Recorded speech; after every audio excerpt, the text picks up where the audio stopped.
भगवान लंका का पहले निरीक्षण कर रहे हैं, फिर लंका में प्रवेश करके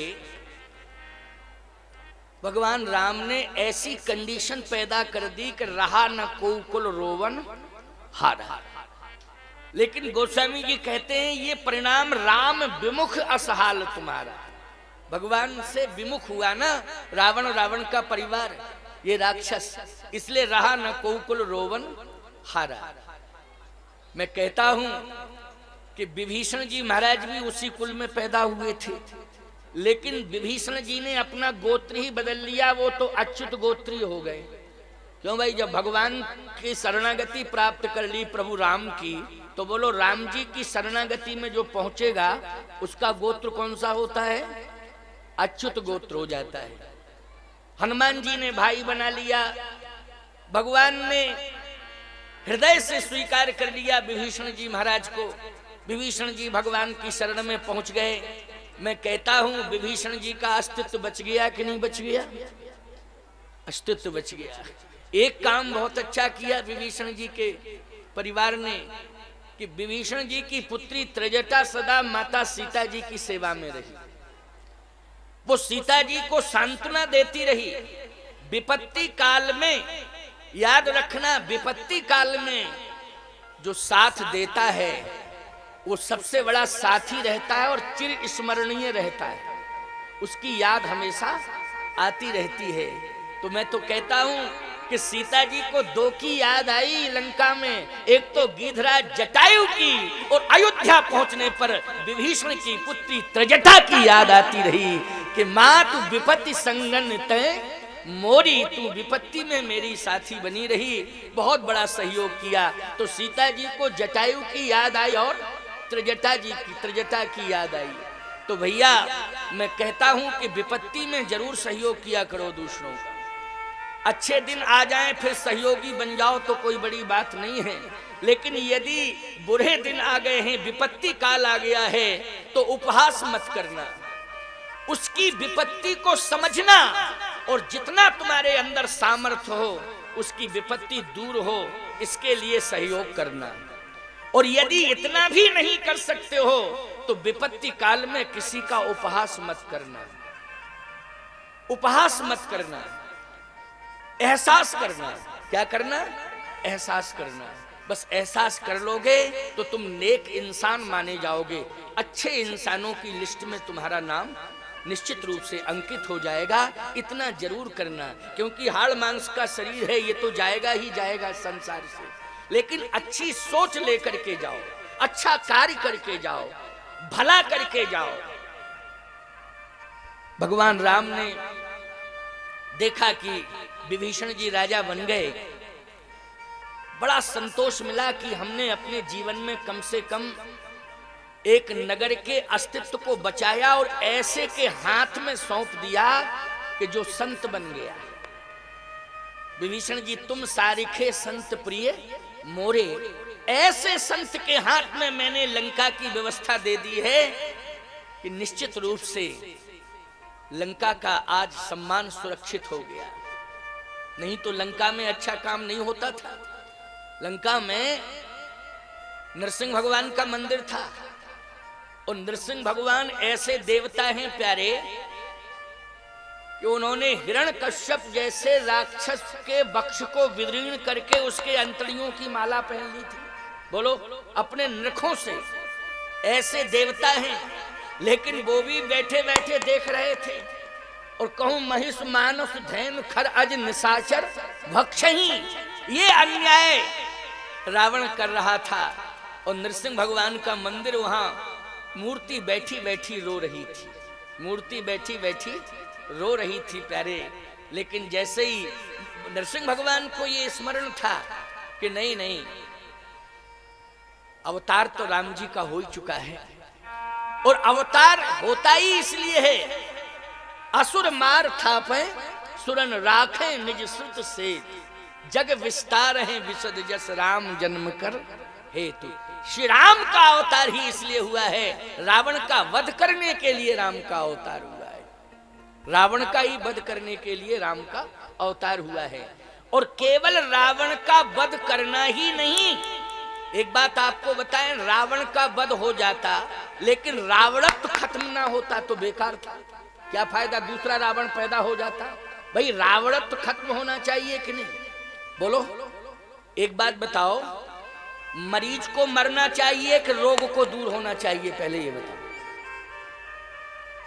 भाई, मरीज में जो बीमारी पैदा हुई हो, अगर बीमारी खत्म हो गई तो व्यक्ति स्वस्थ हो जाएगा कि नहीं? है कि मरीज ही को समाप्त होना चाहिए?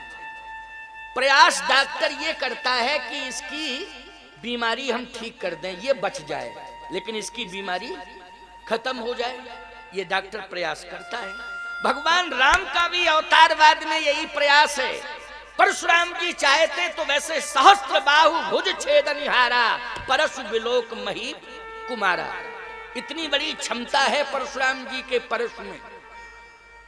लेकिन परशुराम जी महाराज थे, लेकिन कभी अपना शस्त्र लेकर के लंका नहीं गए, जबकि चाहते तो, अरे जब सहस्त्र बाहु भुज छेदनहारा तो रावण के तो 20 ही भुजाएं थी, 1 सेकंड का काम था, सीधा निपटाई देते रावण को, इतनी ताकत थी।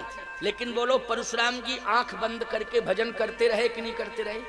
केवल उस समय उनकी आंख खुली जब राम जी ने धनुष तोड़ दिया, तब आए। तई अवसर सुन स्यूधन भंगा आयो भृकुल कमल पतंगा।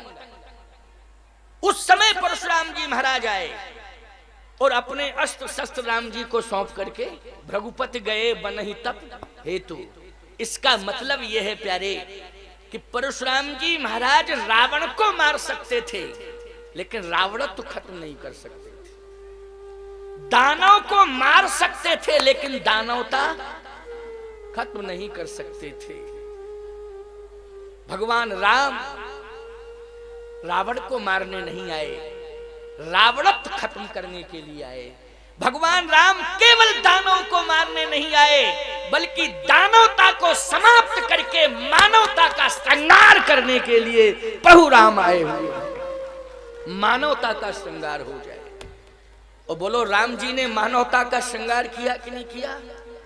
आज किसके चरित्र का अनुसरण करते हो? बोलो। हमारे यहां अवतारवाद में राम और कृष्ण के चरित्र का अनुसरण होता है कि नहीं होता है? भगवान नारायण के चरित्र का अनुसरण होता है, संतों के चरित्र का अनुसरण होता है कि नहीं होता है? नरसिंह भगवान के चरित्र का अनुसरण करोगे? बोलो। विशिष्ट देवता हैं, उनकी उपासना करने वाला वो ही जानता है जो उनका उपासक है कितनी बड़ी महिमा है। बोलो महिमा बहुत है, लेकिन जो नरसिंह भगवान ने किया वो तुम करोगे? किसी की आंतें निकालो फिर पता लग जाएगा तुम्हें। बोलो। सावधान, कानून यही कहेगा कि तुमने क्यों हाथ में ले लिया कानून। तुम्हें एफआईआर करनी चाहिए थी अगर गलत व्यक्ति था, तो इसकी सजा अदालत देती, इसको फांसी के फंदे पे झुला देती, लेकिन तुमने ये डिसीजन क्यों लिया? चलो जेल के अंदर। तो तुम ये कहोगे हम तो नरसिंह भगवान बन गए थे उस समय। बोलो भाई, हम नरसिंह भगवान बन गए थे। हमारे गांव में भागवत की कथा हो रही थी, पंडित जी ने कहा था नरसिंह भगवान बन जाना, और कोई अन्यायी मिले तो उसकी आंतें ही निकाल लेना सीधे। भगवान राम ने पहले समझौते का प्रयास किया। काज हमार तास हित होई तो रिपुशन करो बत कही सोई। बोलो है स्पष्ट कि नहीं रामायण में? काज हमार, सीता हरण के बाद भगवान ये बात कह रहे हैं, सीता हरण के बाद। काज हमार तास हित होई तो रिपुशन करो बत कही सोई। और इतना ही नहीं, हनुमान जी जैसा अतुलित बलधामम बुद्धिमताम वरिष्ठम जितेंद्रियम, ऐसे हनुमान हाथ जोड़ के कह रहे थे विनती करहूं जोर कर रावण सुनहु मान तज मोर सिखावन। हम प्रार्थना कर रहे हैं हमारी बात मानो। क्या माने तुम्हारी बात? रावण बोला राम चरण पंकज उर धरहु तो लंका अचल राज तुम करो। सीता हरण के बाद हनुमान जी ने प्रार्थना की। बोलो की कि नहीं की? ईमानदारी से बताओ, राम जी से जो जुड़ा मानवता का श्रृंगार किया कि नहीं किया? यही तो मानवता है कि सामर्थ्यवान होते हुए भी हाथ जोड़ रहे, यही मानवता है। हनुमान जी में इतना सामर्थ्य था कि एक मुक्का मार देते रावण के ब्रेन हेमरेज वहीं हो जाता कि नहीं? क्या बिगाड़ता रावण? रावण के राक्षस क्या बिगाड़ लेते हनुमान जी का, बोलो। पूंछ इतनी बलवती है हनुमान जी की कि पूरी पूंछ ही ने कमाल बहुत किया था, बोलो किया था कि नहीं किया था, लेकिन पूंछ ही कमाल कर देती। एक मुक्का रावण के मारते हो, जितने राक्षस थे सबको पूंछ में लपेट लेते। अरे ये छोड़ो, ना तो मुक्का मारने की जरूरत थी और ना पूंछ में राक्षसों को लपेटने की जरूरत थी। सीधी सी बात यह है कि आनो यहां त्रिकूट उपारी, सीधी सी बात, त्रिकूटई पर्वत उखाड़े लेते हैं और सीधे समुद्र में, कुछ करने की जरूरत ही नहीं थी। लेकिन नहीं, मानवता का श्रृंगार, पहले संवाद करो, और यदि संवाद में समझौता नहीं होता है तब विवाद की स्थिति बनती है। हाथ जोड़ के प्रार्थना करो। इसलिए मानवता का श्रृंगार हुआ कि नहीं हुआ। अंगद ने भी, अंगद से भी कहा, अंगद जाना तो, लेकिन काज हमार तास होई तो रिपुशन करो बत कही सोई। लेकिन अंतर ये था कि हनुमान जी में और अंगद जी में, अंगद में बल ही बल है, बुद्धि की कमी है, और हनुमान जी में बल भी है और बुद्धि भी है। हनुमान जी वीर भी हैं और गंभीर भी हैं, अंगद केवल वीर ही वीर है, गंभीर नहीं है। बस इस बात की कमी है, वीर है लेकिन गंभीर नहीं है, बस अंतर इतना था। लेकिन आखिर समझौते के लिए प्रयास किया गया कि नहीं, यही मानवता का श्रृंगार है। इसलिए रामा अवतार ऐसा श्रेष्ठ अवतार है, ऐसा मर्यादित अवतार है कि जिसमें मानवता का श्रृंगार होता है। इसलिए रामा अवतार सबसे ज्यादा प्रिय है। बोलो है प्रिय कि नहीं। अच्छा एक बात और बताएं, भगवान राम ही कृष्ण बने हैं, लेकिन विवाह की पद्धति आप किसकी अपनाए हो, बोलो। कृष्ण भगवान के विवाह की पद्धति अपने परिवार में कि राम जी के विवाह की पद्धति। हाँ, सबने कहा राम जी के विवाह की पद्धति। बोलो भाई, चाहे कृष्ण ही भक्त क्यों ना हो, महान कृष्ण भक्त हो, लेकिन किस पद्धति से विवाह करते हो। हाँ, और कृष्ण भगवान की पद्धति से करोगे तो हाँ है, हाँ हो रहे होंगे कहीं कहीं, लेकिन पद्धति वो स्वीकार है क्या। रथ में बांधा जाएगा, किसको, साले को। क्यों भाई, साले को बांधा जाएगा, फिर उसको खींचा जाएगा, फिर प्रार्थना करेंगी रुक्मणी जी, बहन प्रार्थना करे भैया है हमारा छोड़ो, कहे कैसे छोड़ें, पद्धति यही है विवाह की, पहले खींचो। तो ईमानदारी से बताओ, बहन की घर में शादी होती, जितने भाई होंगे सब भाग जाएंगे कि नहीं 2-4 दिन के लिए, कि भाई कौन खींचा कड़ोरी करवाता फिर अपनी, क्योंकि पद्धति यही है। सावधान। लेकिन भगवान राम, क्या बात है साहब, 10,000 राजा एक साथ तलवार निकाल करके आक्रमण करने को तैयार हो गए, लेकिन भगवान राम ने लक्ष्मण से कहा, लक्ष्मण माखे लखन कुटिल भाई भोए, कहा नहीं नहीं नहीं, कुछ कहने की जरूरत नहीं है। क्यों, ये विवाह स्थल है।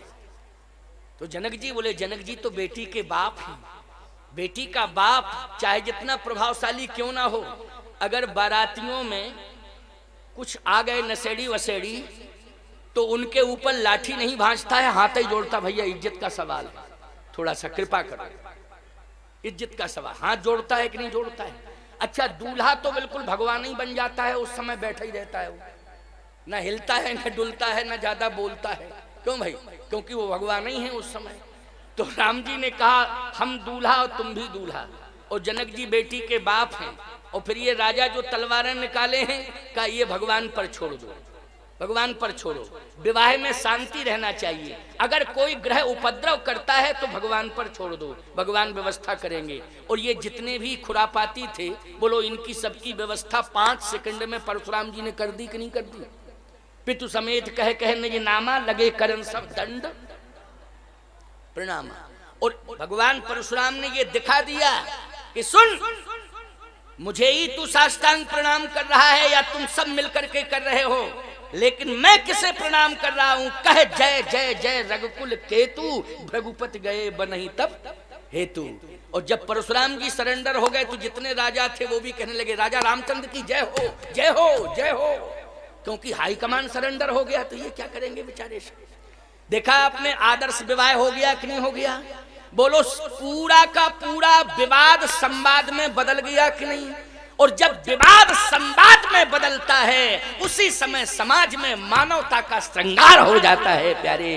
इसलिए राम ने केवल दानव ही नहीं, दानवता नहीं, मानवता का भी श्रृंगार किया है। इसलिए मानवता का श्रृंगार करो। राम कथा तुम्हें यही प्रेरणा देती है, राम कथा से तुम्हें यही शिक्षा मिलती है। आज विभीषण को राजा बना हुआ देखा राम जी ने, कहे राम तुम्हारा संकल्प पूरा हो गया और तुमने लंका को उचित हाथ में सौंप दिया। किसमें उचित हाथ में सौंपा, बहुत अच्छा हुआ राम, तुम्हारा संकल्प